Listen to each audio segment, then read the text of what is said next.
So, hey everybody, I'm Andrew Lee. I'm the artistic director of DC Strings Workshop, and I have my good friend Ricky Ramon on from Howard University. He's also worked with us over the years in the orchestra, helping to get things organized and keep all the musicians in line. So, you know how crazy that can be. But I want to welcome him to our inaugural show where we're trying to connect with our musicians and artists in the DC community just to see how everyone's coping with COVID-19. So, welcome, Ricky, and thanks for being with us today.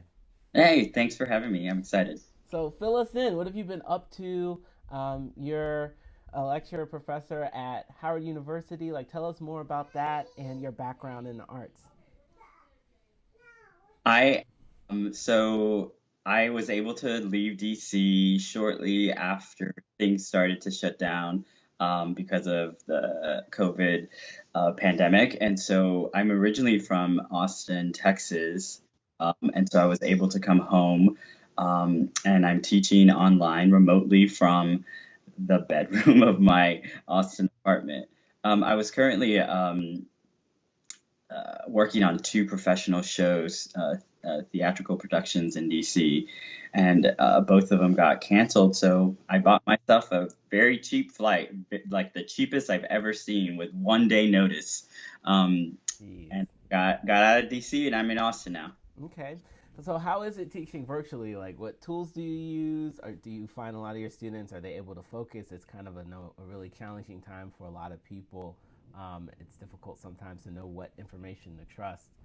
So there, I found with my students, there's a lot more anxiety, and students aren't as focused. Um, some of my Yeah. younger students. So I've been. This is the end of my 20th year as a teacher, Wow. and so I started back in 1999, the fall of '99. I just graduated from Notre Dame, so I've taught in different types of schools, from private and public, from charter to even starting a school.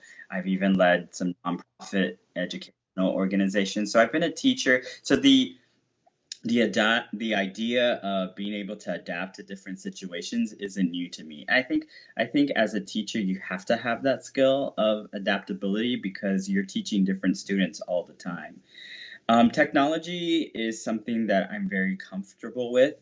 I know that the first reaction that I had was, how am I going to teach an acting class virtually?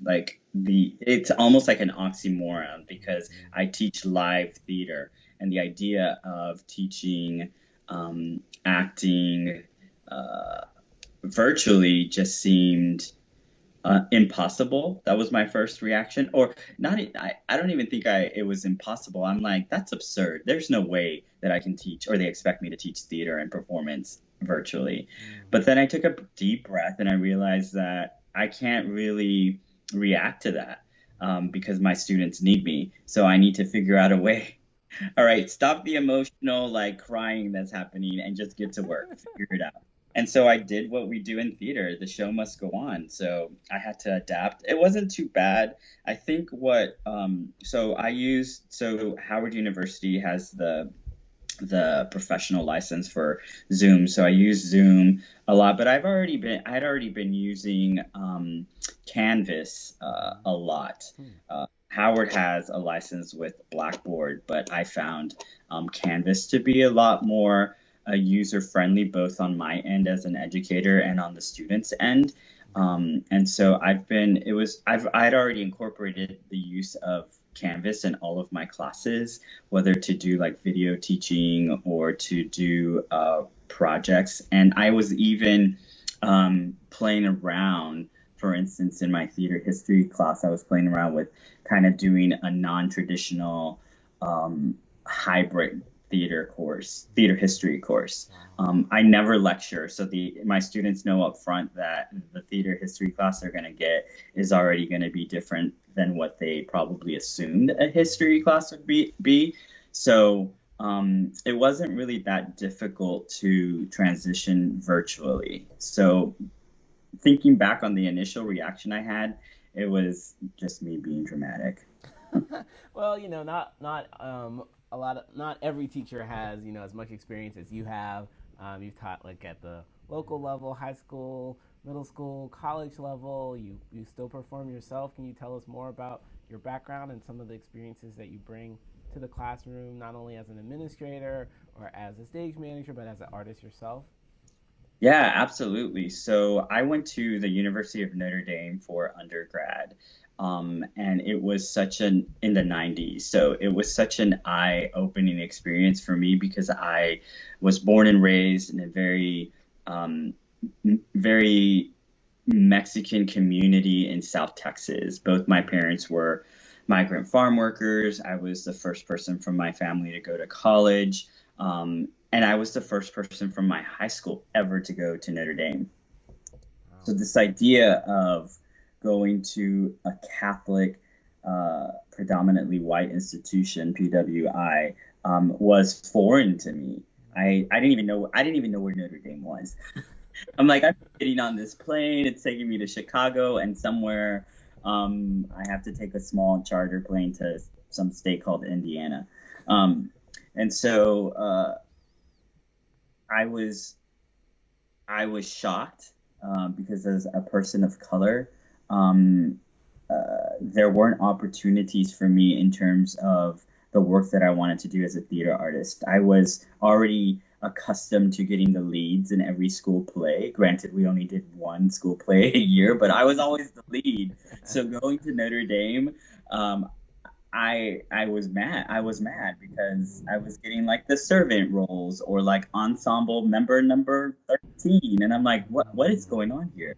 Why am I not being considered for Hamlet? Why am I not being considered for these like uh good character roles? And so I did what I think a lot of us who are marginalized in the arts do. I did my own work. So I started directing. I'm like, well, I'm going to start producing plays that are about my people, that are about my friends, that they look like my friends. And so I started doing black plays, and I started doing Latino plays, and before you knew it, I was a director. So the idea of me being an actor kind of died with my transition into becoming a director. And so I've been directing ever since Notre Dame, and when I was a teacher, I led theater arts programs at several high schools and middle schools, and so I was just honing my skill as a director.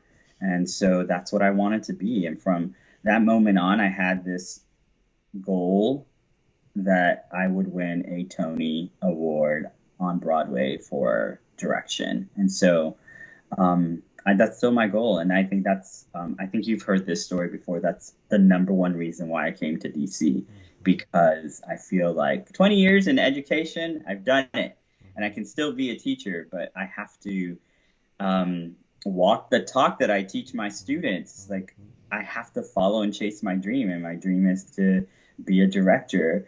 And so I'm aspiring to do that now.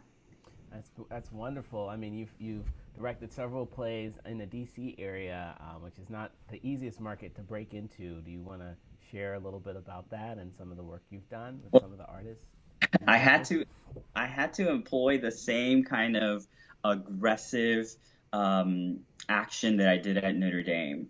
No one's going to come asking you to do something that you dream about doing.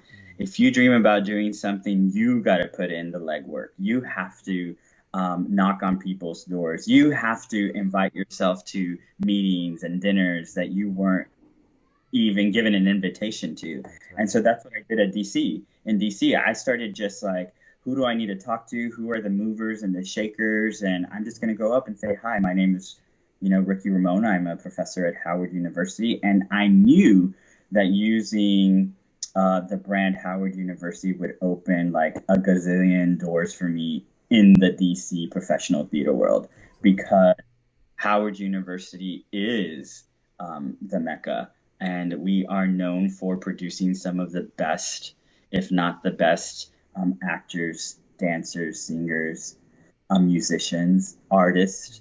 And so the moment I said I'm a professor at Howard University, it's like people's eyeballs like opened up, and I use that to my advantage. And I try to teach that to my students too, that uh, I always joke that I'm gonna buy all of my students a T-shirt that says that your network is your net worth. And so that's what I was doing. I was living by some of these mantras that I tell my students all the time. My network is my net worth. And so I have no shame anymore in introducing myself to artistic directors. So I just do it. So I created sometimes I like for instance, I one of the productions that I was working on was with that got canceled was with Woolly Mammoth. There's always the Hudson.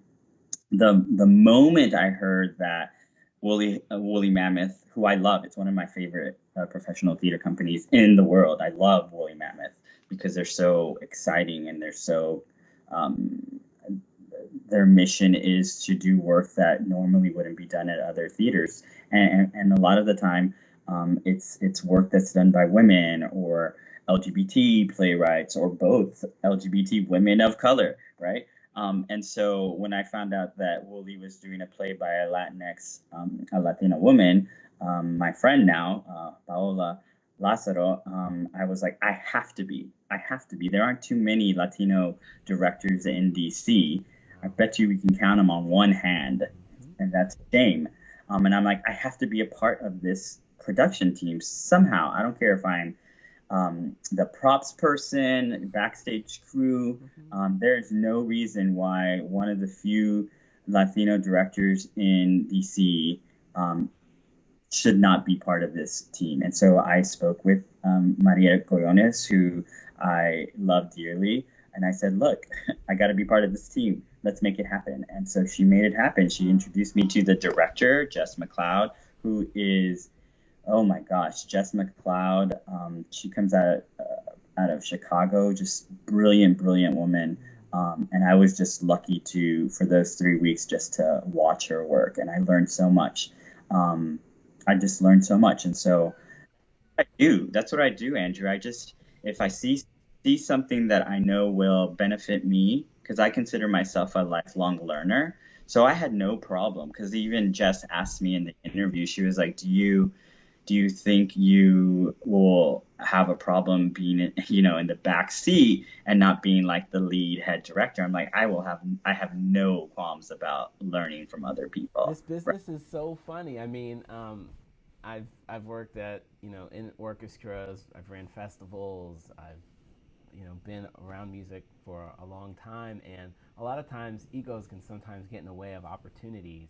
How do you navigate that space or help impart on your students or maybe younger musicians and artists, how important it is to kind of come prepared and come with the right attitude, because you just really never know who you're interacting with. Or back to your network point, it's a very small world of musicians and artists, and then you layer on the communities that we come from and who we represent. It's even smaller. So what are some strategies or tips you have for your students to kind of keep them focused and engaged? And that one time when you go off on someone that you think is just a stage manager, that person might end up being the director of something, or the conductor of a program, and they're sitting next to you in an orchestra and you don't like them, or you don't like the way they told you to do something.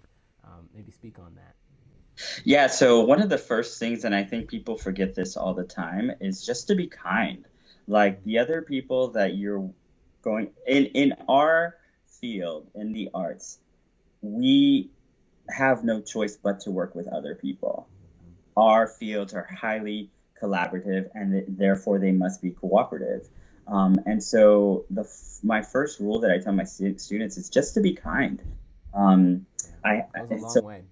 It goes a long way. I had a conversation with the first years this year about being respectful to your teachers. Like, you may not like who they are or their teaching style, but you don't know who they are. They could, as you said, they could be directing the next best thing at arena stage. And do you think they're going to consider you for a role in the future if you like disrespected them? And then for young folks, they sometimes don't know what disrespectful behavior looks like. So you kind of have to teach them, like coming to class late. That's a sign of disrespect, right?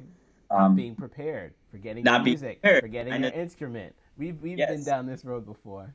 asking questions that have been answered like every class. You're like, what? I've Yeah, already answered that. when something's due. So being kind is one for sure. The other one, I just mentioned it. You're always auditioning. I tell my student, I have all these mantras, Andrew, and I should make a collection of T-shirts. Right. You're always auditioning, and it goes back to what we were just talking about. You don't know who is sitting next to you as an audience member. They could be a big time donor. They could be the Mhm. artistic director of.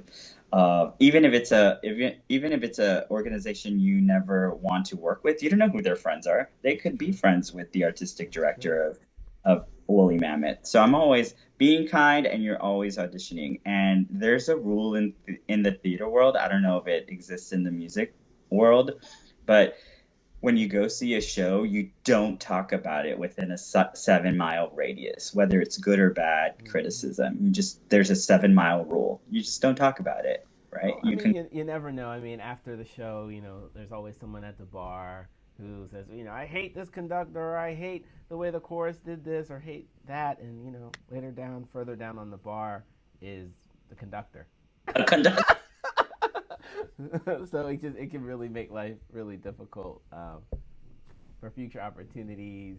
You have to kind of walk things back, and sometimes when you say certain things, you can't clean it up later. So, yeah, I would say, how are you dealing with COVID-19? Are you, consuming the news a lot? Are you doing any mental health practices or yoga or something to kind of stay sharp? And there's a lot going on, and I know with some of my friends and people in the community, they're just overwhelmed by everything.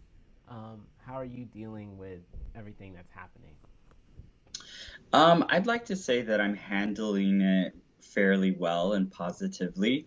I'm glad that I was able to come back to Austin. I think it's important for people during this traumatic time to be around people that will support and care for them. So Mm-hmm. I'm glad that I was able to come back to Austin to be with my partner, Andrew. And so I think for me, the way I find uh, calmness in my life is to clean. That's always been like my coping mechanism. I'm still old school. Like I will wash dishes by hand. Okay, cool. Well, I mean, I've been practicing a little bit more. I'm trying to connect and stay connected with our teachers and other artists. So I definitely know how that goes. Any closing thoughts or advice you give to musicians or artists? No, I think for artists it's so easy for us to get down and we're emotional people. So we have two options. We're either gonna get highly emotional and like live in the world of our pity, or we're gonna use what we've loved to bring light and joy into our life, right? So I always tell my students like choose the light, choose joy, because at the end of the day, whatever you do to try to aspire to make art and to create and find joy in your find the light in your life will always be 100 times, a million times better than going down that dark road. I that's a cop. I think that's a cop out too, going down that dark road. Just make music, make art. Yeah. So you know me, I read a lot. I'm constantly in class. Like while my students are learning, I'm constantly now. I mean, like you probably have noticed too. There are so many free master classes by all these professional companies like the New York Theater Workshop, Arena Stage is doing stuff, and a lot of theaters in DC. I'm sure the same is true with music organizations. And this is the time, like, soak it up. It's free. Learn. I just I'm excited about a master class that's happening on Monday with amazing playwright Jeremy O'Harris that's being done through New York Theater Workshop. And he's one of the, I mean, he's it in terms of Black playwrights. He is the playwright of this year. So I'm excited to sit in and do a master class with him. Yeah, I think that's really powerful. I think in these moments, besides caring for ourselves and our family, we can be perfecting our craft. I certainly am going through some new repertoire myself and practicing as a pianist. So thanks, Ricky, for taking some time to chat with us. I'll post this. Where can people find you, or how can they engage with you on social media? Do you have any Anything else you I want to give out or long time plug? I was the only Ricky Ramon on social media, but apparently now there are like hundreds of Ricky Ramones. I know the Um, feeling. I know the feeling. I've got a lot of cousins named Andrew Lee, so if you just Google me and Howard University, like my social media platforms will start to pop up. awesome. I'll link to them in the notes below. But thanks for your time. Be safe out there, and we'll do it again. All right, take care, Andrew. All right. Bye. Bye.